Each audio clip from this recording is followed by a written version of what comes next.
अरे रुकिए जनाब, चले जाना थोड़ी देर बाद में। अभी तो आए हैं, अब क्लास को ओपन कर ही लिया तो एक चुटकुला सुन के चले जाना। मोदी जी का देखो, आपको एक चुटकुला सुना देता हूँ, उसके बाद में बुरा लगे तो डिसलाइक करके चले जाना। देखो एक बार क्या बात हुआ, मोदी जी की सरकार आई थी 2014 में, चुनाव हुए ही थे और नया नया जोश था। आते ही जैसे दुल्हन परिवार में आती है तो वो साफ सफाई ज्यादा करती है, तो वैसे ही मोदी जी ने सोचा यार कुछ ना कुछ तो करें। तो उन्होंने गांधी जी के जन्म दिवस पर 2 अक्टूबर को साफ सफाई को लेकर एक अभियान चलाया। कहानी है, कहानी सुनना। अभियान चलाया और उन्होंने सोचा कि यार इस देश को, पूरे देश को स्वच्छ कर देते हैं, साफ सुथरा कर देते हैं।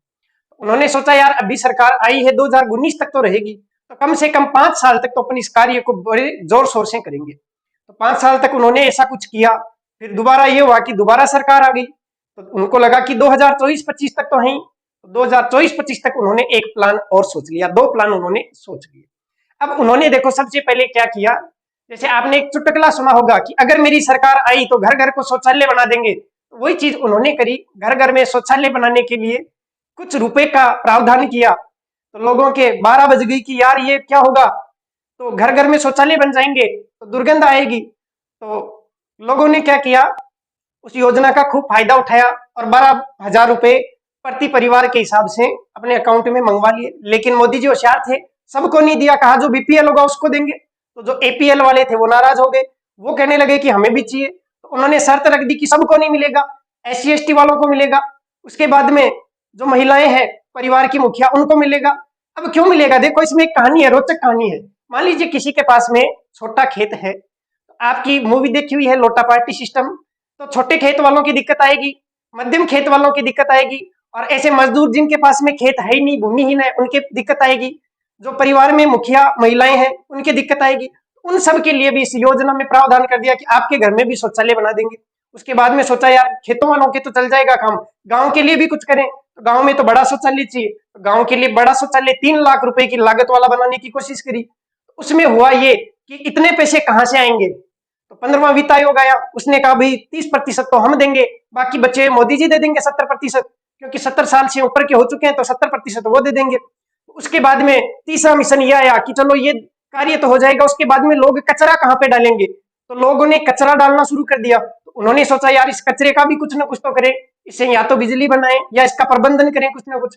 तो हुआ ऐसा कि जो भी वेस्टेज था उसमें जो तरल प्रकार का लिक्विड टाइप का था उसको अलग किया, ठोस को अलग किया, और उससे कुछ ना कुछ प्रोसेसिंग के माध्यम से उसका निपटान कर दिया। इसमें भी काफी रुपए लगने वाले थे। तो फिर मोदी जी ने कहा कि 70% मैं दूंगा, 30% वो स्वच्छ भारत मिशन से देंगे। अब देखो ये चुटकुला जो था, कहानी थी, वही ये वाली योजना है। अगर आपको अच्छी लगी हो तो लाइक कर दो, और बेकार लगी तो कोई दिक्कत नहीं, नाराज नहीं होंगे, डिसलाइक कर दो। वैसे थोड़े से बुरा तो लगेगा, लेकिन योजना देख लेते हैं। देखो ये योजना क्या है, स्वच्छ भारत मिशन ग्रामीण, एसबीएम के नाम से प्रसिद्ध हुई थी ये योजना। और एसबीएम के माध्यम से मोदी जी ने पूरे देश को स्वच्छ और साफ सुथरा करने के उद्देश्य से गांधी जी के जन्म दिवस पर 2 अक्टूबर 2014 को सरकार आते ही ये योजना चालू करी। अब आपको पता है कि शौचालय के लिए पानी की जरूरत पड़ती है, जल, और वो भी जल है वो प्रेशर से आना चाहिए, इसका मतलब जल है उसमें शक्ति भी होनी चाहिए। तो जल शक्ति मंत्रालय के द्वारा ये योजना लागू की गई, क्रियान्वित की गई। अब पहला फेज अपने सरकार के कार्यकाल के हिसाब से चलाया, इसका मतलब 2014 से लेके 2019 तक। तो 2 अक्टूबर 2014 से लेके और 2019 तक की योजना चलाई। अब यहाँ पे क्या की, 2019 से पहले राजस्थान में चुनाव हो गए थे, ठीक है। तो 2018 में वसुंधरा की सरकार थी, उन्होंने सोचा यार मोदी जी है उनको खुश करने के लिए, ताकि दोबारा से मतलब यहाँ पे राजस्थान में गवर्नमेंट आ जाए, इसी मकसद से उन्होंने थोड़ा ठीक ठाक कार्य किया। और राजस्थान को 2008 में जैसे ही वित्त वर्ष खत्म हुआ 31 मार्च को, तो 2018 को ही उन्होंने ओडीएफ घोषित कर दिया। ओडीएफ का मतलब होता है खुले में शौच से मुक्त। इसका मतलब राजस्थान को घोषित कर दिया 2018 में, सरकार पूर्ण होने से 1 साल पहले। 2019 में मोदी की सरकार पूरी हुई थी, लेकिन राजस्थान में तो सरकार 2018 में पूरी हो रही थी कार्यकाल, इस कारण से उन्होंने 2018 में ही ये काम कर दिया, ओडीएफ घोषित कर दिया। उसके बाद में दूसरा चरण, दूसरी सरकार कब आई मोदी जी की, 2019 में आई, लेकिन इसको 2020-21 से वित्त वर्ष के हिसाब से, और ये कब तक रहेंगे, तो 2024 तक रहेंगे। तो 2024-25 तक ये सेकंड चरण चला दिया, याद हो गया। फिर 3 मिशन बनाए, एक ढाणी वालों के लिए, एक गांव वालों के लिए, और तीसरा कचरे का प्रबंधन करने के लिए। तो ढाणी वालों को दिए 12-12 हजार रुपए। इसको क्या नाम दिया गया, तो इसको नाम दिया गया व्यक्तिगत पारिवारिक शौचालय, मतलब पर्सनली हर घर में पर्सनली एक एक शौचालय बनाने के लिए। इसमें लाभार्थी कौन होंगे, बीपीएल, बीपीएल के बाद में कौन, एपीएल। अब एपीएल में सारे नहीं है, कौन कौन है, जो एससी से है वो है, एसटी से है वो है, फिर लघु और सीमांत कृषक, इसका मतलब इनके पास छोटे खेत है तो इनको दिक्कत आएगी, इसलिए इनके लिए बना दिया। जिनकी जमीन नहीं है उनको भी दिक्कत आती है तो इस कारण से उनके लिए बना दिया। जो विकलांग है उनकी दिक्कत रहती है इसलिए उनके लिए बना दिया, और जिस घर में महिला मुखिया है उनके लिए भी बना दिया। अब राशि कितनी दी, तो 12,000। ठीक है, इतना तो आपको याद हो गया होगा। दूसरा है सामुदायिक स्वास्थ्य केंद्र। अब सामुदायिक का मतलब होता है जो गांव में बनता है, वो कम्युनिटी हेल्थ सेंटर होते हैं जैसे सीएचसी वगैरह, इसका मतलब वो गांव में होती है। तो गांव के लिए पंचायत द्वारा, देखो ये बनाया जाएगा पंचायत द्वारा, जैसे गांव में ग्राम पंचायत होती है तो वैसे ही पंचायत के द्वारा 3 लाख रुपए की लागत से विशेष योग्यजन, इसका मतलब जो विशेष योग्यजन व्यक्ति हैं जिनको दिक्कत आती है चलने फिरने में, उनके लिए विशेष सुविधाओं युक्त मतलब सीट वाला सिस्टम इसमें किया जाएगा। ठीक है, तो विशेष योग्यजन व्यक्तियों के लिए विशेष प्रावधान के साथ सामुदायिक स्वच्छता परिसरों का निर्माण किया जा रहा है। इसमें 30% राशि, वो तो 15वां वित्त आयोग। अब देखो 15वां वित्त आयोग मैंने पढ़ा रखा है, आपको बताया भी था कि इसमें एक तो होता है टाइड ग्रांट, एक होता है अनटाइड ग्रांट। तो जो टाइड ग्रांट है इसका मतलब बंधे हुए हैं, इसका मतलब उसमें से कुछ राशि यहाँ पे दी जाएगी। तो कितने प्रतिशत राशि, 30% राशि दी जाएगी, और बाकी कौन वहन करेंगे, 70% राशि है वो स्वच्छ भारत मिशन के तहत वहन की जाएगी। तीसरा है ठोस एवं तरल कचरा प्रबंधन। देखो जो गांव ओडीएफ घोषित हो गए, अब उनको ऐसा तो है नहीं कि अगली साल फिर लोग ओडीएफ ही रहेंगे, अगर लोगों को ढील दे दी तो फिर वही आदत लौटा लेके निकल जाएंगे। इसका मतलब उनको रोके रखना है, ओडीएफ ही बनाए रखना है, इसके लिए भी कुछ ना कुछ खर्चा करना पड़ेगा। तो ओडीएफ गांव को ओडीएफ प्लस बनाना, इसका मतलब ओडीएफ प्लस का मतलब हो गया कि एक तो खुले में शौच मुक्त बनाए रखना, और दूसरी बात जो वेस्टेज है, कचरा है, उसका भी नियमित रूप से और सही रूप से प्रबंधन कर देना, मतलब वेस्ट मैनेजमेंट करना, तो कचरे का पर्याप्त प्रबंधन करना। और इसमें भी जो राशि है वो वैसी है जैसी यहाँ पे 30% देगा 15वां वित्त आयोग के, और 70% देगा स्वच्छ भारत मिशन। अब मुझे ये बताओ कि ये योजना याद हुई कि नहीं हुई, हमेशा याद रहेगी कि नहीं रहेगी। अब अगर आपको ये योजना याद होगी और मेरे पढ़ाने का तरीका पसंद आया तो जुड़े रहो और लाइक कर दो, और आगे की योजना देख लेते हैं। बताओ तो सचिन तेंदुलकर का बर्थडे कब है, 24 अप्रैल को। तो चलेंगे बर्थडे पार्टी में पंचायती करने। तो इसे याद रह जाएगा कि पंचायती करने का मतलब पंचायती राज दिवस कब है, सचिन तेंदुलकर का जब बर्थडे है, इसका मतलब 24 अप्रैल को प्रतिवर्ष पंचायती राज दिवस मनाया जाता है। अब वहां पे बर्थडे होगा, इसका मतलब कुछ ना कुछ गिफ्ट भी दिए जाएंगे। तो यहाँ पे भी वही बात है, 4 प्रकार के गिफ्ट दिए जाएंगे। कौन कौन से दिए जाएंगे याद करवा दूंगा, देखो 1 मिनट में कहानी के माध्यम से। पहला तो है नानाजी देशमुख। ठीक है, तो इतना ही ध्यान रखना, नानाजी देशमुख। देशमुख का मतलब है 10 मुख। 10 मुख किसके थे, रावण के। कितने थे, 10 थे कि नहीं थे, तो इसमें 10 मुख है, इसका मतलब 10 लाख रुपए दिए जाएंगे। दूसरा बाल हितैषी। बाल हितैषी का मतलब होता है छोटा बच्चा है, उसका आप हित करना चाहते हो तो क्या करेंगे आप, 5 रुपए की कोई भी टॉफी ला के दे देंगे, 5 स्टार लेके आ जाएंगे, या 5 रुपए का पार्ले जी बिस्किट दे देंगे। तो इससे याद हो जाएगा बाल हितैषी में कितने का, 5 लाख का। और तीसरा जो है ग्राम पंचायत विकास योजना, ये भी 5 लाख का।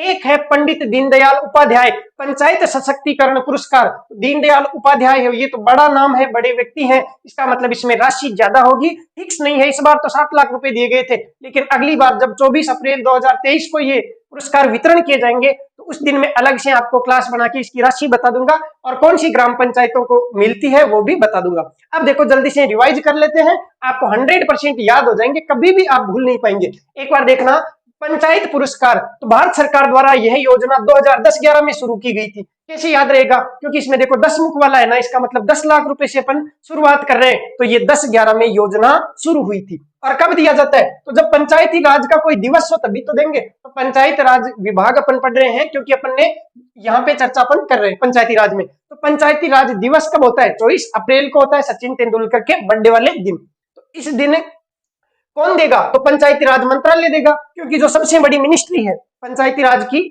वो इसमें पुरस्कार देगी। और ये कितनी श्रेणियों में दिया जाता है, तो 4 श्रेणियों में दिया जाता है। पहला कौन सा है, तो दीनदयाल उपाध्याय पंचायत सशक्तिकरण पुरस्कार। देखो सशक्तिकरण पुरस्कार है, ये क्यों दिया जाता है, क्योंकि उत्कृष्ट कार्य करने पर जो राज्य की, एक तो जिला परिषद, 2 इसमें होती है पंचायत समितियां, और 5 होती है इसमें ग्राम पंचायतें। देखो बड़ा पुरस्कार है तो राज्य लेवल पे दिया जाएगा, और इसमें ध्यान रखना एक तो जिला परिषद का चयन होगा, मतलब पूरे राज्य में से। जैसे राजस्थान राज्य है तो यहाँ पे 33 जिला परिषदें हैं, तो 33 जिला परिषदों में से एक जिला परिषद को ये पुरस्कार दिया जाएगा। जैसे इस साल ये दिया गया था किसको, अब ये आपको याद बिल्कुल नहीं रखना है क्योंकि 24 अप्रैल से पहले आपकी कोई भी एग्जाम नहीं है, इस कारण से ये मैं खाली जगह छोड़ रहा हूं। बाद में जैसे ही 24 अप्रैल आएगा तो मैं ये वापस आपको बता दूंगा, उस टाइम आप खुद इसको नोट्स में अपडेट कर लेना। बाकी मैंने नोट्स है वो ऐसे ही तैयार किए हैं, इसमें ये जगह खाली छोड़ी है ताकि आप इसको बाद में लिख लेना। अभी याद करोगे बाद में फिर से याद करोगे तो कंफ्यूज हो जाओगे, इसलिए आपको केवल योजना का नाम ध्यान रखना है और किस फील्ड में दिया जाता है ये आपको ध्यान रखना है। तो इसमें देखो, एक तो जिला परिषद को और दो पंचायत समितियों को, मतलब पूरे राज्य में से दो पंचायत समितियां हैं उनको सिलेक्ट किया जाएगा। किस कारण से, उत्कृष्ट कार्य करने के कारण से। और 5 है वो ग्राम पंचायतें। देखो 5 व्यक्तियों को, जैसे होती है ना पंचायत में 5 व्यक्ति, वैसे ही 5 पंचायतों को या ग्राम पंचायतों को ये पुरस्कार दिया जाएगा। अब इसमें देखो, जिला परिषद का नाम लिखवा देंगे, पंचायत समितियां 2 पंचायत समितियों के नाम लिखा देंगे और 5 ग्राम पंचायतों के नाम लिखवा देंगे 24 अप्रैल के बाद में। दूसरा है नानाजी देशमुख। देखो 10 मुख, 10 मुख से याद रह जाएगा, 10 लाख रुपए इसमें दिए जाएंगे। तो इसमें राशि कितनी है, वो है 10 लाख रुपए। अब ये क्यों दिया जाता है, तो राष्ट्रीय गौरव ग्राम सभा पुरस्कार। देखो नानाजी देशमुख राष्ट्रीय गौरव ग्राम सभा, तो इसके नाम में स्पष्ट है कि गौरव और ग्राम सभा पुरस्कार, इसका मतलब ये पुरस्कार किसको दिया जाएगा, ग्राम सभा को दिया जाएगा, मतलब ग्राम पंचायत को दिया जाएगा। तो ये पुरस्कार पूरे राज्य में एकमात्र, मतलब पूरे राज्य से केवल और केवल एक ग्राम पंचायत को दिया जाता है। और क्यों दिया जाता है, तो गौरव का कोई कार्य क्या हो उसके लिए दिया जाता है। तो अब देखो, इसके अंतर्गत पंचायती राज मंत्रालय और भारत सरकार और राज्य सरकार द्वारा तय किए गए अधिनियमों, नियमों और प्रावधान के अनुसार ग्राम सभा के उत्कृष्ट आयोजन के लिए, देखो किसके लिए, ग्राम सभा के उत्कृष्ट आयोजन के लिए। जैसे आपको पता है कि ग्राम पंचायत में ग्राम सभा होती है, जिस ग्राम सभा में उस गांव के जितने भी वोटर्स हैं वो शामिल होते हैं। तो पूरे राज्य में सबसे शानदार ग्राम सभा का आयोजन कौन सी ग्राम पंचायत ने किया है, उसके आधार पर यह पुरस्कार दिया जाता है। तो इसके नाम में स्पष्ट है कि गौरव ग्राम सभा पुरस्कार, इसका मतलब गौरवशाली अगर किसी ने ऐसा मतलब कार्य किया हो जिसमें हमें गर्व हो, ऐसी ग्राम सभा के आयोजन वाली ग्राम पंचायत को यह पुरस्कार दिया जाएगा। और इन नियमों और प्रावधान के अनुसार ग्राम सभा का आयोजन होना चाहिए, मतलब नियमानुसार अगर ग्राम सभा का आयोजन करवाया है तो ये पुरस्कार मिलेगा। ऐसे नहीं कि फर्जीवाड़े में कुछ भी बढ़िया काम कर दिया और पुरस्कार लेने के चक्कर में, नहीं, नियमांतर्गत अगर अच्छा कार्य किया और अच्छे रूप से मतलब ग्राम सभा का आयोजन करवाया है तो ये पुरस्कार मिल जाएगा। 10 लाख रुपए होंगे। ग्राम पंचायत का नाम अभी हम खाली छोड़ रहे हैं, बाद में लिख लेंगे। अगला है बाल हितैषी। किसी बच्चे का, बालक का हित करना है तो उसको 5 रुपए का पार्ले जी दे दो या 5 रुपए की पर्क लाके दे दो, याद हो गया। बाल हितैषी, इसका मतलब 5 लाख रुपए। तो इसमें राशि कितनी है, 5 लाख रुपए। और जैसा नाम है बाल हितैषी, इसका मतलब हितैषी कार्य करने वाली, तो सर्वश्रेष्ठ बाल हितैषी कार्य करने वाली राज्य की एक ग्राम पंचायत को, तो पूरे राज्य में मान लीजिए बाल हितैषी कार्य किए हैं, मतलब बच्चों के हित के लिए ग्राम पंचायत ने कई कार्य किए हैं, उनमें से जो सर्वश्रेष्ठ कार्य करने वाली ग्राम पंचायत है उसको 5 लाख रुपए का इसमें पुरस्कार दिया जाएगा। अगला पुरस्कार है ग्राम पंचायत विकास योजना पुरस्कार। देखो इसका नाम है ग्राम पंचायत विकास योजना, इसका मतलब ग्राम पंचायत में विकास के कार्य क्या है। अब ग्राम पंचायत है वो विकास के कार्य कैसे कर पाएगी, तो देखो इसमें क्या होगा, जितना भी पैसा मिला उसको सुनियोजित तरीके से खर्च करना, मतलब कम खर्चा करना, अनावश्यक खर्चा नहीं करना और पूरी टेक्नोलॉजी का यूज करना, सही रूप से समायोजित रूप से कार्य करना। तो इसमें यही बातें हैं, सहभागी नियोजन करना, गुणवत्तापूर्ण नियोजन करना, सवैनीय विकास लक्ष्यों का समावेश, सूचना प्रौद्योगिकी का उपयोग, मतलब जैसे ग्राम पंचायत में जितनी भी आईटी है उस आईटी टेक्नोलॉजी का यूज करते हुए अगर कार्य किया है तो पूरे राज्य स्तर पर एक ग्राम पंचायत को ये पुरस्कार दिया जाएगा। और इसमें भी राशि कितनी है, तो इसमें भी राशि 5 लाख रुपए है। लेकिन इसमें एक चीज ध्यान रखनी है, इसमें डेट भी है, 2019 से ये शुरू किया गया है, क्योंकि टेक्नोलॉजी अभी इन्हीं वर्षों में फैली है और इन्हीं 2019 से मतलब टेक्नोलॉजी में काफी विकास आया है ऑफिसों में। तो मैं तो इन चीजों से जुड़ा हुआ हूं, इस कारण से ध्यान है। 2019 के बाद में कंप्यूटर युग में मतलब अपन देखें तो ऑफिसों में जो कार्य है वो ऑनलाइन होने शुरू हो गए हैं, तो इस कारण से 2019 से ये शुरू किया गया है। वापिस एक बार देखो रिपीट करते हैं, 4 प्रकार के पुरस्कार है दीनदयाल उपाध्याय वाला, ये तो दिया जाएगा एक तो जिला परिषद को, 2 पंचायत समितियों को और 5 ग्राम पंचायतों को, ठीक है। और उसके बाद में दूसरा है नानाजी देशमुख। देशमुख है तो इसमें 10 मुख, 10 मुख का मतलब 10 लाख रुपए का पुरस्कार दिया जाएगा। क्यों दिया जाएगा, क्योंकि नियमों और अधिनियमों के अंतर्गत अगर गौरवशाली ग्राम सभा का अगर आपने आयोजन करवा दिया तो ये पुरस्कार दिया जाएगा। अगला है बाल हितैषी, तो बाल हितैषी कार्य करने वाली ग्राम पंचायत को ये पुरस्कार दिया जाएगा 5 लाख रुपए। अगला है ग्राम पंचायत विकास योजना, तो ग्राम पंचायत है वो विकास के अंतर्गत अच्छे कार्य करें, और अच्छे कार्यों की कंडीशन ये लिखी हुई है, ये आपको याद नहीं रखनी है, केवल वर्ष याद रखना है 2019 और राशि कितनी है 5 लाख रुपए। बाकी ये डाटा जो है वो बाद में इकोनॉमिक उसमें करंट अफेयर्स की क्लास के माध्यम से इकोनॉमिक सर्वे वाले नोट्स में अपडेट करवा दूंगा। अब देखते हैं इससे आगे वाली योजना। अगली एक और महत्वपूर्ण योजना है जीपीडीपी। जीपीडीपी के नाम से प्रसिद्ध है, लेकिन इसका वास्तविक नाम जो है वो पीडीपी है, पंचायत डेवलपमेंट प्लान है। देखो जीपीडीपी तो इसी का एक हिस्सा है। पिछले जो आर्थिक सर्वे है उसमें जीपीडीपी के नाम से लिखा हुआ था, और इस वाले जो नए आर्थिक सर्वे है उसमें पीडीपी के नाम से लिखा हुआ है। तो ये पीडीपी ही है। पीडीपी का मतलब होता है पंचायत डेवलपमेंट प्लान। इसका मतलब है जो पंचायत होती है वो विकास के लिए कोई प्लान तय करती है। जैसे उदाहरण के लिए मान लीजिए आपके गांव में कच्ची सड़क का निर्माण करना है। कच्ची सड़क का मतलब हो गया कंक्रीट वाली सड़क का निर्माण करना है, डामर वाली नहीं बनानी है, कच्ची सड़क बनानी है। तो सबसे पहले क्या करेंगे, ग्राम सभा होगी। ग्राम सभा में गांव के लोग आएंगे और उसके बाद में ग्राम सभा में प्रस्ताव रखा जाएगा कि क्या हम इस गांव से लेके और गांव की उस स्कूल तक, मतलब 2 किलोमीटर तक की कच्ची सड़क का निर्माण करवा ले। तो वो ग्राम सभा उस प्रस्ताव को पास कर देगी। उसके बाद में वो प्रस्ताव है वो ऑनलाइन चढ़ा दिया जाएगा। तो ऑनलाइन किस पर चढ़ाया जाएगा, तो इसमें एक पोर्टल है, ई ग्राम स्वराज पोर्टल। इस पोर्टल का नाम आपको ध्यान रखना है, ई ग्राम स्वराज पोर्टल। देखो ई का मतलब तो हो गया इलेक्ट्रॉनिक, ग्राम स्वराज पोर्टल इसका नाम है, वो आपको ध्यान में रखना है। इस पोर्टल पे अपलोड करने के बाद में आगे जो स्वीकृतियां होती है वो आजकल ऑनलाइन होनी शुरू हो चुकी है। तो देखो पंचायत डेवलपमेंट जो प्रोग्राम है वो किसके द्वारा चलाया जाएगा, तो मिनिस्ट्री ऑफ पंचायती राज, मतलब पंचायती राज मंत्रालय के द्वारा। और पंचायती राज मंत्रालय द्वारा संचालित है। ग्राम सभा में प्रस्ताव लेकर अनुमोदन के पश्चात, मतलब ग्राम सभा ने अनुमोदन दे दिया उसके पश्चात इस जीपीडीपी को या अपन कहें पीडीपी को ई ग्राम स्वराज पोर्टल पर अपलोड किया जाता है। नॉर्मल सी चीज है। अब देखो पंचायत विकास योजना है, मतलब पीडीपी है, उसके 3 पार्ट होते हैं, या कहें अपन 3 स्तर पर वो हो सकती है। ग्राम स्तर पर अगर है, जैसे ग्राम पंचायत स्तर पर विकास योजना है, प्लान है, तब तो वो जीपीडीपी मतलब ग्राम पंचायत डेवलपमेंट प्लान हो जाएगा। और अगर वो फिर ब्लॉक स्तर पर है, मतलब ब्लॉक का मतलब हो गया पंचायत समिति स्तर पर, तो ब्लॉक स्तर पर है तो वो ब्लॉक पंचायत डेवलपमेंट प्लान हो जाएगा, बीपीडीपी। और उसके बाद में अगर वो डिस्ट्रिक्ट लेवल पे है तो डिस्ट्रिक्ट लेवल पे होगी district panchayat development plan, DPDP. ठीक है, तो जीपीडीपी, बीपीडीपी और डीपीडीपी। ठीक है, तो आपको थोड़ा ध्यान रखना। देखो ग्राम पंचायत स्तर पर भी होती है, ब्लॉक स्तर पर भी होती है और जिला स्तर पर भी होती है। ये तीनों ही योजनाएं हैं वो इसी के अंतर्गत आती है, और इनका क्रियान्वयन करने के लिए प्रति वर्ष अभियान चलाया जाता है। अब ये अभियान गांधी जी के जन्म दिवस से लेके और जो गांधी जी का शहीद दिवस है, मतलब मृत्यु तक का, वहां तक इसको चलाया जाता है। वैसे शहीद दिवस है वो 30 जनवरी को मनाया जाता है, लेकिन ये 31 जनवरी तक, ताकि पूरे महीने वो चलता रहे। तो 31 जनवरी तक ये प्रति वर्ष चलाया जाता है और पूरे देश में ये चलाया जाता है। और इसका नारा रहता है सबकी तो योजना और सबका विकास, क्योंकि मोदी जी का यही तो नारा होता है कि सबका, है ना, खुद का कुछ नहीं बस सबका, पूरे देश का। इसका मतलब पूरे देश में चलाई जाएगी। तो सबकी योजना सबका विकास नाम से एक अभियान चलाया जाता है जो प्रतिवर्ष चलता है। इसका मतलब इस वाले इकोनॉमिक सर्वे में 2022 और 23 का डाटा होगा। इसका मतलब 2022 का अक्टूबर आएगा, 2 अक्टूबर 2022 और उससे लेके 31 जनवरी 2023 तक ये योजना चलाई गई थी। और इसका नारा क्या था, सबकी योजना सबका विकास, और ये पूरे भारत में चलाई गई।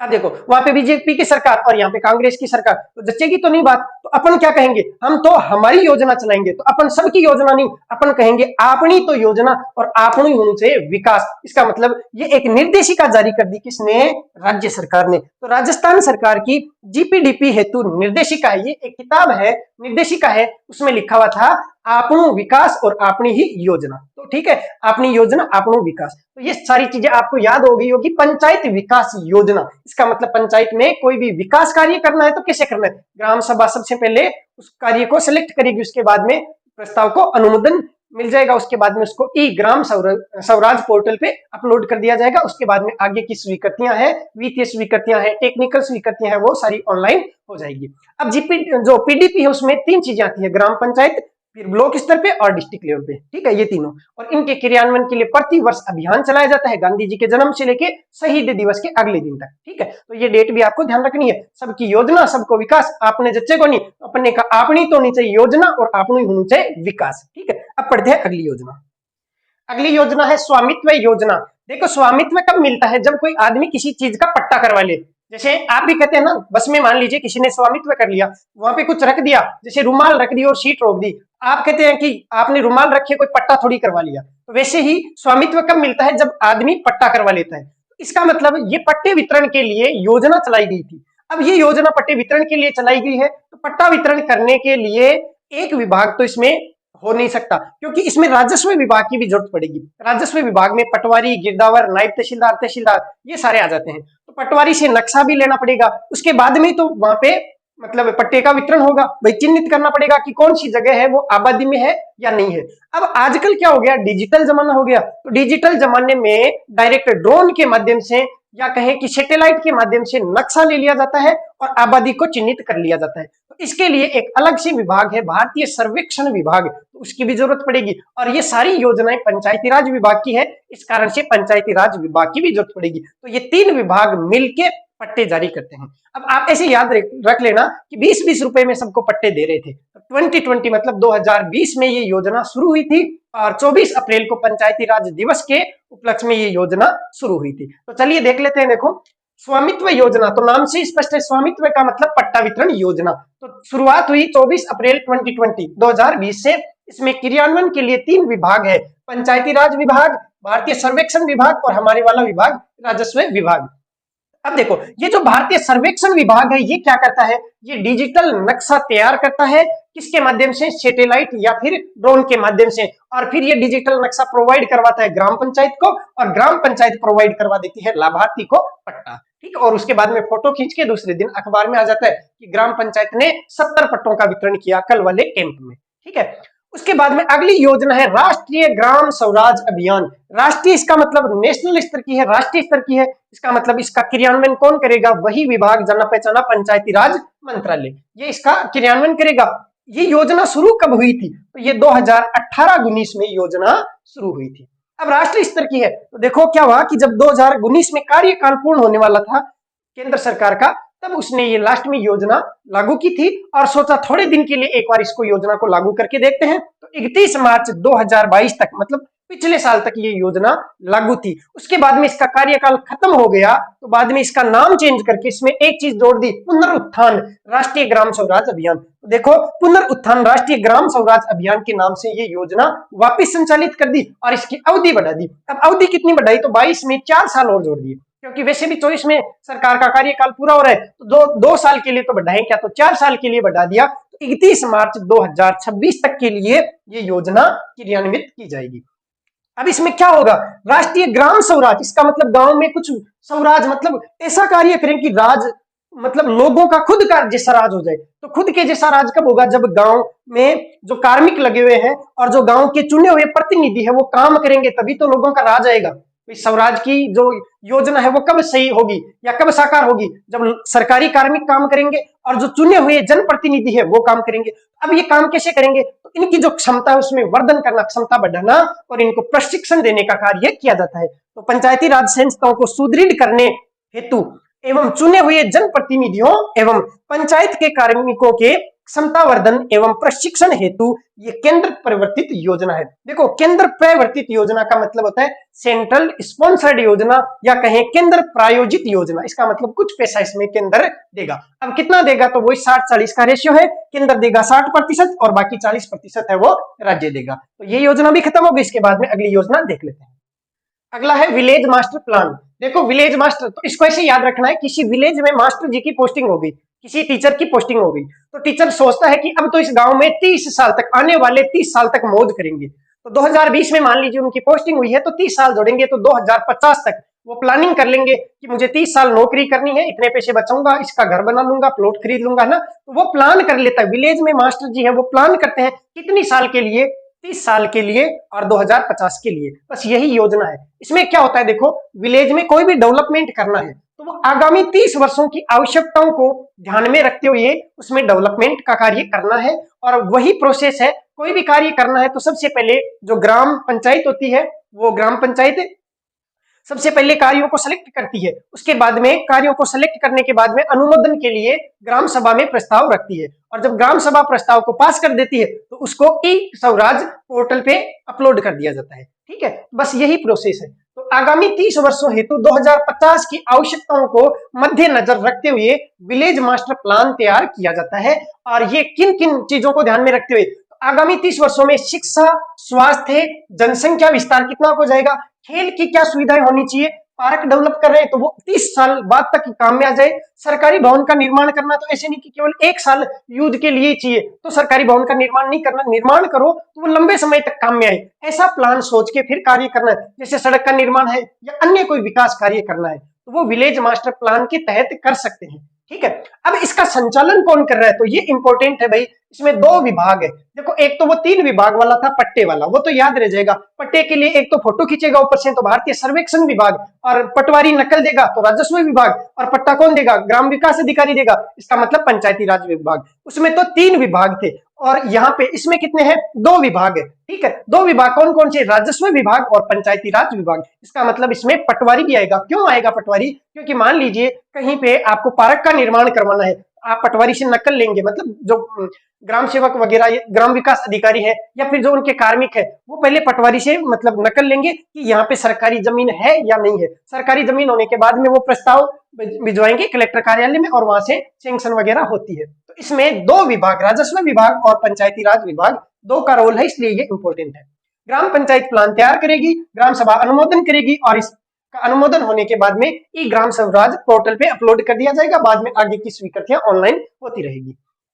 अगला है अंबेडकर भवन योजना। देखो, बजट घोषणा 2019-20 में अंबेडकर भवन बनाने की घोषणा की गई थी और उस वक्त इन अंबेडकर भवनों की संख्या 140 रखी गई थी। 140 अंबेडकर भवन बनाएंगे ऐसा रखा था, लेकिन बाद में इनकी संख्या घटा के 129 ला के रख दिया है। तो पिछले इकोनॉमिक सर्वे में 140 था, ध्यान रखना इस बार मात्र 129 का ही टारगेट रखा गया है, क्योंकि ज्यादा भवन नहीं बनाने, क्योंकि कई जगह पंचायत समितियों में भवन पहले से बने हुए थे। इसमें देखो क्या है कि ऐसे नगर निगम या नगर परिषद या नगर पालिका मुख्यालय जहां पे पहले से बने हुए हैं, भाई जैसे कोई नगर निगम है, जैसे जयपुर नगर निगम है, जोधपुर नगर निगम है, तो आपको पता है वहां पे पंचायत समिति का पहले से ही बढ़िया बिल्डिंग बनी हुई होती है। ऐसे ही नगर परिषद है, जैसे आपके जिले का जो नगर परिषद है तो वहां पे भी बढ़िया तरीके से भवन बने रहते हैं। और ऐसे नगर पालिका जो मुख्यालय है, तो नगर पालिका घोषित होती है तो इसका मतलब वहां पे पंचायत समिति का जो कार्यालय है वो बढ़िया ढंग से बना हुआ होगा, तो वहां पे दोबारा भवन बनाने की जरूरत होती नहीं है। तो इनको छोड़कर शेष जो पंचायत समितियां हैं, ध्यान रखना पंचायत समिति मुख्यालयों पे बनेगी।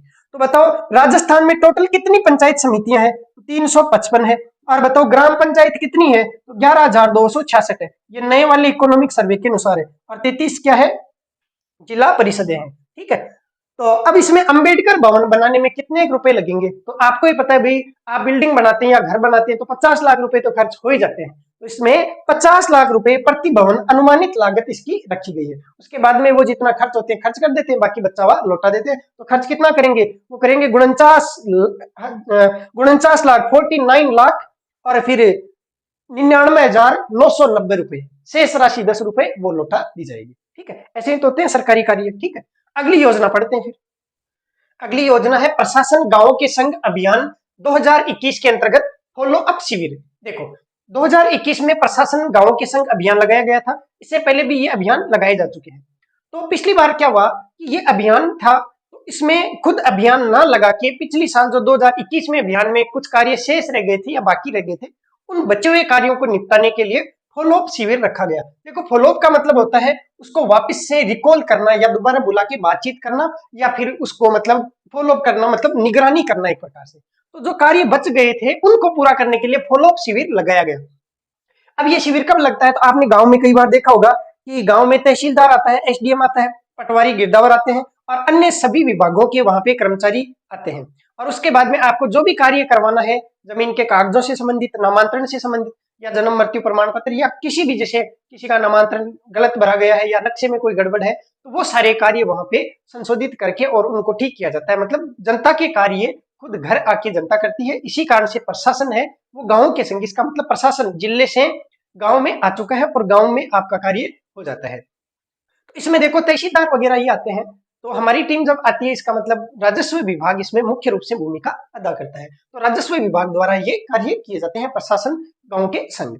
और ये फॉलोअप शिविर था, तो ये चलाया जाता है गर्मियों में। वहां पे आपने देखा होगा पानी की व्यवस्था रहती है और कूलर चलते रहते हैं ना, तो मई जून में ये शिविर हर बार लगते ही हैं। तो 15 मई से लेके और 30 जून 2022 तक ये शिविर लगे थे। और 2023 में भी ये शिविर आप देखेंगे लगेंगे गर्मियों की छुट्टियों में। तो प्रशासन गांव के संग 2021 के लंबित रहे या शेष रहे कार्यों को पूर्ण करने हेतु जो 2021 में लगा था शिविर, उसके जितने कार्य बच गए उनको कंप्लीट करने के लिए ये फॉलोअप शिविर लगाया गया था। और कौन लगाता है? तो राजस्व विभाग द्वारा लगाया जाता है। राजस्व विभाग में जो तहसील प्रशासन, एसडीएम प्रशासन और जिला प्रशासन है, ये मुख्य रूप से आते हैं। अब देखो इस शिविर में जिला कलेक्टर है वो इसमें मॉनिटरिंग का कार्य करते हैं या कहीं क्रियान्वयन का कार्य जिला कलेक्टर महोदय के माध्यम से किया जाता है। और एक दिन का कैंप ग्राम पंचायत में लगाया जाता है। हर ग्राम पंचायत में एक एक दिन का कैंप रखा जाता है और वहां पे जितने भी कार्य उनको कंप्लीट किया जाता है। तो इसमें मुख्य रूप से बात है वो है कि ये कौन सी डेट को लगाया गया, तो 15 मई से लेकर 30 जून के मध्य कैंप लगा था। बस इतना ही आपको ध्यान रखना है। अगली योजना है राजीव गांधी जल संचय योजना। देखो राजीव गांधी का नाम आते ही, राजीव गांधी का बर्थडे है 20 अगस्त को, तो इनका जन्मदिन है वो 20 अगस्त को आता है। मेरा 21 अगस्त को आता है। इस बार आप याद दिला देना, पार्टी भी दे देंगे आपको। तो राजीव गांधी जल संचय योजना तो 20 अगस्त को ये लागू हुई थी। और कब? 2019 को। देखो 2019 में और भी कई योजनाएं लागू हुई थी, क्योंकि सरकार को एक साल उस टाइम मतलब दिसंबर में कंप्लीट हो रहा था। तो एक तो दिसंबर में 18 दिसंबर को, 17 दिसंबर को बहुत सारी योजनाएं 2019 में लागू हुई। ऐसे ही 2019 में 20 अगस्त 2019 में ये योजना भी शुरू कर दी गई। तो राजीव गांधी है, इसका मतलब 20 अगस्त, ये डेट तो फिक्स होगी। तो प्रथम चरण 20 अगस्त 2019 को शुरू किया गया, जिसके अंतर्गत 33 जिलों के 3,931 गांवों के 15 लाख हेक्टेयर क्षेत्रफल में जल संचयन कार्यों की शुरुआत। देखो जैसा इसका नाम है जल संचय, तो जल संचय का मतलब क्या होता है? आपने एक दोहा सुना होगा कि पूत कपूत तो क्यों धन संचय, और पूत सपूत तो क्यों धन संचय। इसका मतलब पुत्र अगर आपका कपूत है तो पैसा इकट्ठा करने में या धन कलेक्शन करने में कोई फायदा नहीं है, और अगर वो सपूत है तो भी कलेक्शन करने में कोई फायदा नहीं है, वो अपने आप कमा लेगा। और कपूत है तो कमाए हुए को खो देगा। तो उसी प्रकार से संचय का मतलब होता है इकट्ठा करना।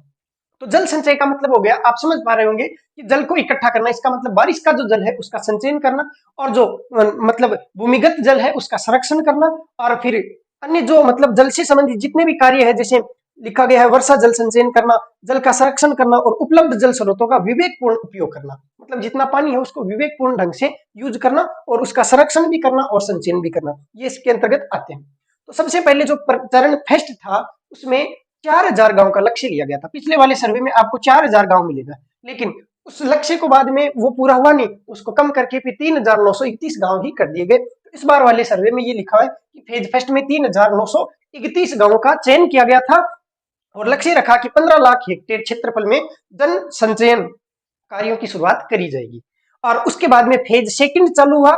अब देखो यहाँ पे देखना 20 अगस्त 2019 से 2 साल के लिए, तो 19 से फिर 20 और 21, ठीक है। और उसके बाद में 1 सितंबर 2022 को, ठीक है। तो 3 साल तक तो ये चला पहला फेज, और दूसरा फेज 3 साल बाद में 19 के बाद में 22 में 1 सितंबर को लागू हुआ। देखो 20 अगस्त से 20 अगस्त वैसे तो 3 साल पूरे हो जाते हैं, लेकिन अगस्त का महीना बीच में था 20 तारीख, इस कारण से 1 सितंबर से फिर चालू कर दिया गया। तो आपको ध्यान रखना है राजीव गांधी जल संचय योजना है उसको सबसे पहले 20 अगस्त को शुरू किया गया 2019 में। उसके बाद में 3 साल बाद में 2022 आ गई, तो इसको 20 अगस्त से शुरू ना करके 1 सितंबर से, अगस्त के जस्ट बाद में 1 सितंबर से फेज 2 इसका मतलब चरण द्वितीय है वो चालू कर दिया गया। और इस बार भी 33 जिले, मतलब ये पूरे राज्य में चल रहा है, लेकिन सारे गांव शामिल नहीं है। पहले तो 3,931 थे, इस बार टारगेट थोड़ा बढ़ा दिया और 400 मतलब 500 गांव और एक्स्ट्रा कर दिए। तो यहाँ लगभग 4000 का था, यहाँ पे हो गया 4500 का। अब 4500 गांवों के लिए जो हेक्टेयर क्षेत्रफल है वो भी बढ़ा दिया गया। पहले 15,000 था, 15 लाख था, और अब कितना कर दिया 20 लाख हेक्टेयर क्षेत्रफल में ये योजनाएं प्रारंभ की गई जल संचय वाली। तो ये तो नॉर्मल बात होगी। उसके बाद में अगला है प्रधानमंत्री कृषि सिंचाई योजना। देखो ये भी पुरानी योजना है, इसलिए पूछने की संभावना कम है, लेकिन इसका जो फेज सेकंड है उसको नाम दिया गया है 2.0। तो इसका सेकंड फेज है वो 1 अप्रैल 2022 से प्रारंभ हुआ है। तो बस ये एक डेट याद रख लेनी कि इसका जो सेकंड फेज है वो 1 अप्रैल, इसका मतलब वित्त वर्ष के शुरू होते ही 2022 में वापिस शुरू हो चुका है। नाम है प्रधानमंत्री कृषि सिंचाई योजना। इसका मतलब कृषि में सिंचाई से संबंधित योजनाएं हैं, ठीक है। तो ये नॉर्मल सी चीजें, इसमें कुछ नहीं है। अब देखो एक बार वापस रिवाइज करते हैं। प्रशासन गांव के संग अभियान है उसका फॉलोअप शिविर, तो ये मई जून के महीने में, तो 15 मई से और 30 जून तक ये शिविर लगा था पिछली साल, ठीक है। इसमें क्या काम किया गया, तो इसमें जितने भी पेंडिंग काम बच गए थे उनको कंप्लीट किया गया। ये कौन लगाता है, तो राजस्व विभाग लगाता है, जिसमें कलेक्टर है वो निगरानी करते हैं या फिर मॉनिटरिंग का कार्य करते हैं। बस ये इसमें मेन बात है, बाकी एक दिन का कैंप आप जानते हैं। अगला है राजीव गांधी जल संचय योजना। इसमें जल का संचय किया जाएगा, संरक्षण किया जाएगा, और जो भूमिगत उपलब्ध जल है उसका सही तरीके से उपयोग किया जाएगा। ये 2 चरणों में लागू हुई। पहले 20 अगस्त 2019 को लागू हुई और जो 3 साल तक चली। उसके बाद में 1 सितंबर 2022 से वापस शुरू हो गई और पहले वाले में तो 3,931 गांवों को चिन्हित किया गया, 15 लाख हेक्टेयर का लक्ष्य रखा गया और दूसरी बार वाले में 4500 गांवों का और 20 लाख हेक्टेयर का लक्ष्य रखा गया। बस इतना ही आपको ध्यान रखना है। अब पढ़ते हैं इससे अगला पार्ट। अब योजनाएं तो कंप्लीट हो चुकी है, उसके बाद में है ग्रामीण आधारभूत संरचना। देखो आधारभूत संरचना का मतलब होता है बेसिक इंफ्रास्ट्रक्चर, अर्थात विकास के लिए क्या क्या चीजें होनी आवश्यक है। एक तो सबसे पहले जरूरी है लाइट, मतलब बिजली होनी चाहिए, और दूसरी चीज है सड़कें। तो सड़क हो और बिजली हो तो कोई भी विकास कार्य है वो आराम से चल सकता है। सबसे ज्यादा आवश्यक तो इन्हीं 2 चीजों की होती है। तो हम देखते हैं कि राज्य में सड़कों की स्थिति क्या है। तो देखो इकोनॉमिक सर्वे के अनुसार जो डाटा दिए गए हैं वो मैं आपको बता रहा हूँ। तो राज्य में कुल सड़कों की लंबाई 1,86,462 किलोमीटर है। ये इकोनॉमिक सर्वे 2022-23 में दिया गया है और यही डाटा आपको ध्यान रखना है। कई बार एग्जाम में डायरेक्ट डाटा ही पूछ लिया जाता है कि आर्थिक सर्वे 2022-23 के अनुसार राजस्थान राज्य में कुल सड़कों की लंबाई कितनी है, तो 1,86,462 किलोमीटर। ठीक है, ये आपको ध्यान रख लेना है। उसके बाद में कुल गांव कितने हैं, तो ये जो गांव है वो जनगणना 2011 के अनुसार दिए गए हैं। तो ये 43,264 गांव है। याद करवा देता हूँ कैसे।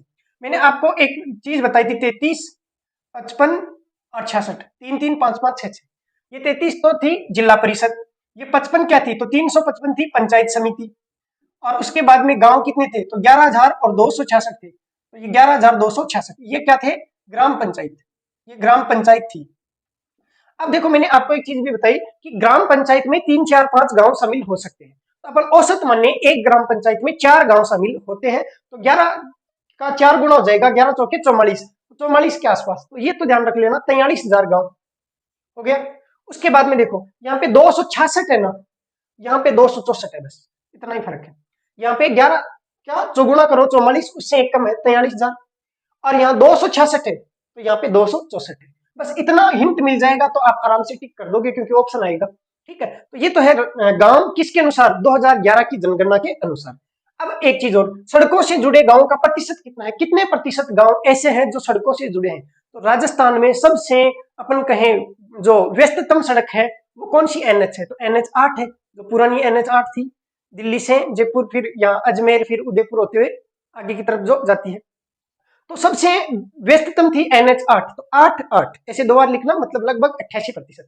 अब एक बार ये हिंट आपके दिमाग में आ गई तो आपको ध्यान रह जाएगा कि 88% के लगभग, 88.39% गांव ऐसे हैं जो सड़कों से जुड़ चुके हैं। अब इनकी संख्या धीरे धीरे बढ़ेगी, ठीक है, क्योंकि गांव भी बढ़ रहे हैं तो सड़कें भी बढ़ रही है, तो ये परसेंटेज तो बढ़ना है। अब गांवों की संख्या है वो बढ़ चुकी है, क्योंकि 2011 की जनगणना के अनुसार तो कम थी, लेकिन बाद में गांव की संख्या बढ़ चुकी है। अब दूसरी बात करें विद्युतीकरण की, तो विद्युतीकरण में लिखा हुआ है सर्वे में कि 43,965 गांव और 1.14 लाख ढाणियों को विद्युतीकृत किया जा चुका है।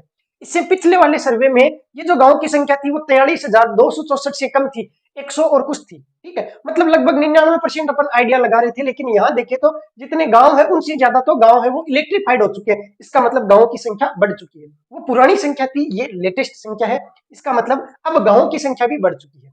ठीक है, तो आपको इतना ध्यान रखना, 43,965।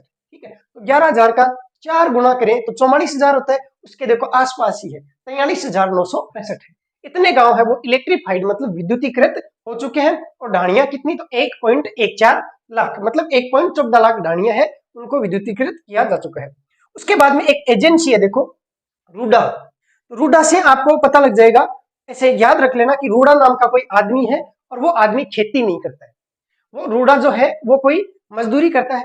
अब जब वो मजदूरी करता है तो सबसे पहले तो देखो सुबह नहा धो के कपड़े पहन के तैयार होता है, उसके बाद में चमड़े के जूते पहनता है और उसके पास में कोई खनिज की लघु छोटी सी माइंस है उसमें वो चला जाता है। बस ये कहानी आपको ध्यान रखना है, उससे ये सारा चीज हो जाएगा। अब देखो वो रूडा जो आदमी है, रूडा नाम का आदमी है, वो कृषि का कार्य नहीं करता है, इसका मतलब गैर कृषि के कार्य करता है। दस्तकार उसका मतलब उसके हाथों में हुनर है, वो कुछ ऐसा कार्य कर सकता है।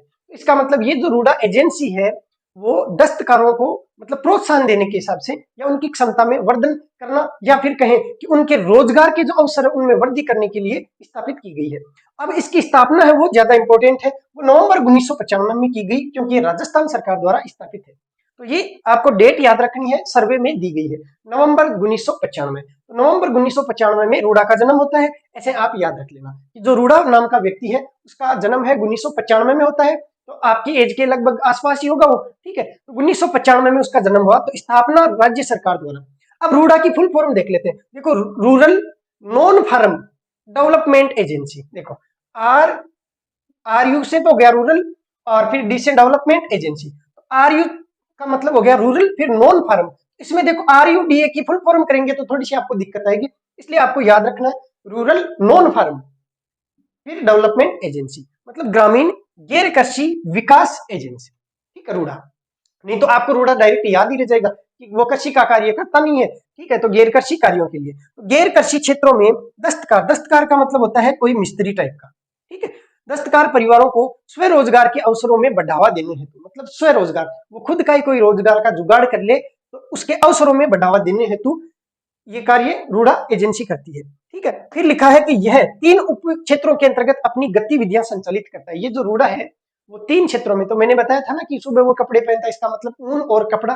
फिर जूते पहनता है किसके, चमड़े के, तो चमड़ा। और उसके बाद में वो माइंस में चला जाता है, उद्योग में, कौन सी में, लघु खनिज के लिए, ठीक है। तो देखो ये कौन कौन से 3 क्षेत्र है, चमड़ा, ऊन एवं वस्त्र, लघु खनिज। तो यह 3 उप क्षेत्रों के अंतर्गत अपनी गतिविधियां संचालित करता है, चमड़ा, ऊन एवं वस्त्र और लघु खनिज। रूडा का जन्म कब हुआ था, नवंबर 1995 में हुआ था। रूडा का क्या काम करता है, खेती का काम करता है या नहीं करता, नहीं करता है। तो वो क्या है, दस्तकार है, मिस्त्री टाइप का है।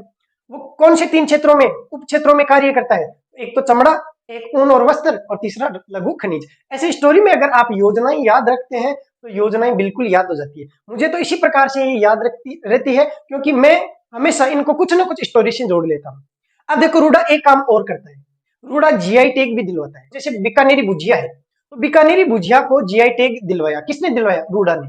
तो सबसे पहले जीआई टैग मिला हुआ है बीकानेरी भुजिया को। और लेटेस्ट जो है वो यहाँ पे इकोनॉमिक सर्वे में दिए गए, एक तो पोखरण पोट्री, एक ब्लू पोट्री। देखो 2 तो हो गई पोट्री पोट्री, एक तो पोखरण पोट्री, एक ब्लू पोट्री, एक हो गया कोटा डोरिया, एक हो गया कोटा डोरिया, और एक हो गया सांगानेर और बगरू के जो प्रिंट है, तो सांगानेर व बगरू के हैंड ब्लॉक प्रिंट, ठीक है। इनको लेटेस्ट मतलब जीआई टैग मिला है। और अभी सबसे लास्ट में जो मिला है वो मिला है सोजत मेहंदी, जो पाली की प्रसिद्ध है, सोजत पाली। तो सोजत की जो मेहंदी है उसको सितंबर 2021 में, आपको ध्यान ही होगा कैटरीना कैफ की शादी हुई थी, उस टाइम ये सोजत मेहंदी को जीआई टैग मिला ही था, ठीक है। तो सितंबर 2021 में सोजत मेहंदी को जीआई टैग मिला है। और एक और है फुलकारी। ये जो फुलकारी है ना, ये 3 राज्यों को सम्मिलित रूप से जीआई टैग मिला है, राजस्थान, पंजाब और हरियाणा। राजस्थान के दोनों पड़ोसी राज्य पंजाब और हरियाणा, तो इन तीनों राज्यों को एक साथ में मतलब जीआई टैग मिला है फुलकारी के लिए। तो टोटल देखें तो 16 वस्तुओं को अब तक जीआई टैग मिल चुका है।